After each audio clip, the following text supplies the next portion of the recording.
உலகம் ஒரு வகை, இது என் இதயத்து வகை என்று துவங்கும் எனது வகைப்பதிவுக்கு வந்திருக்கும் எல்லா மையன்பர்களுக்கும் சுப்பு தாத்தாவின் வணக்கம், நமஸ்காரம். இன்று மார்கழி 23வது நாள். வழக்கமாக நான் ஒவ்வொரு நாளும் படிக்கும் கண்ணதாசன் தெளிவு உரை அடுத்ததாக வரப்போகின்றது.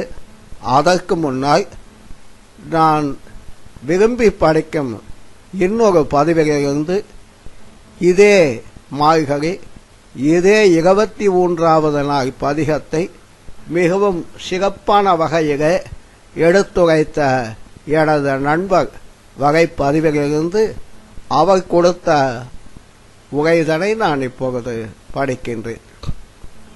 மாறி மறை முகைஞ்சிறி மன்னி கிடந்து உறங்கும் சீரிய சிங்கம் அறிவுற்று தீ விழித்து வேரி மயிர் போங்க எப்பாடும் பேர்ந்து தறி மூகி நிமிர்ந்து முழங்கி புறப்பட்டு போதகமா போகே நீ பூவைப்பூ வண்ணா உன் கோவில் நின்று இங்கனே போந்தகுகி கோப்படைய சீரிய சிங்காசனத்தில் இருந்து யாம் வந்த காரியம் ஆராய்ந்து அருகியோ எம்பாவாய். அவரது வகைப்பதிவிலே அந்த சிங்கமானது சிம்மாசனத்திலே உட்கார்ந்து கொண்டிருக்கின்ற காட்சியை பார்க்கின்றோம். அதற்கு இந்த காட்சியிலே அவர் மனதிலே கண்ட கோலத்தை உங்களுடன் நான் பங்கு கொள்கின்றேன். ஆண்டாள் முந்தைய பாசுரத்திலே சங்கம் இருக்கும் அரசர்களைப் போல நாங்கள் வந்திருக்கின்றோம் கண்ணா என்று சொல்கிறார்.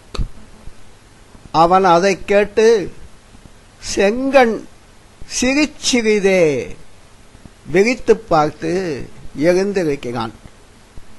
அவன் பார்க்கும் பார்வையின் வீக்ஷண்யம் கோதைக்கு மலை குகையிலே உறங்கும் சிங்கத்தை நினைவுபடுத்துகிறது. மலை குகையிலே உறங்கும் சிங்கத்தை நினைவுபடுத்துகிறது கோதைக்கு. மாரிக்காகத்திலே உறங்கப் போன சிங்கம், மாரிக்காகத்திலே உறங்கப் போன சிங்கம், உறங்கியது உறங்கப் போன சிங்கம் எரிகிறது. அதன் சிவந்த கோமகமான கருணை கண்கள் விரிக்கின்றன.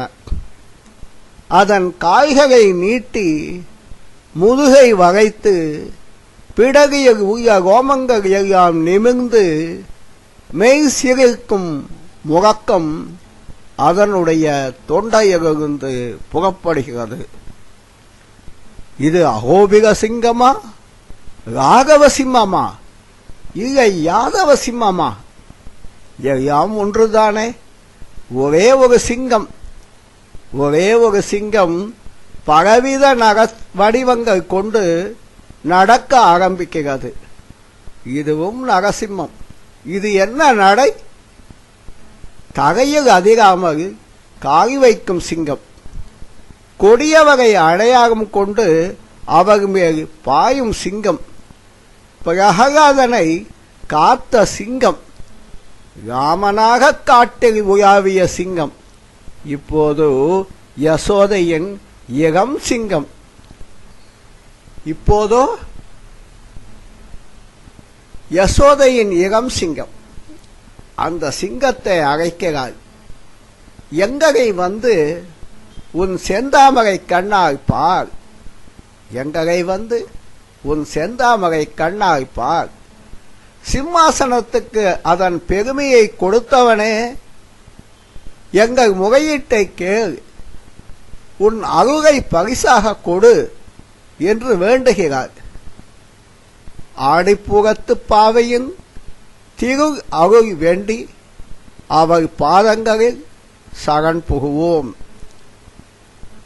நான் படித்த வகைப்பதிவில் கடைசியாக எழுதியிருக்கிறது எழுத்துப்பிழை பொருட்பிழை பொறுத்து கொள்க என்று.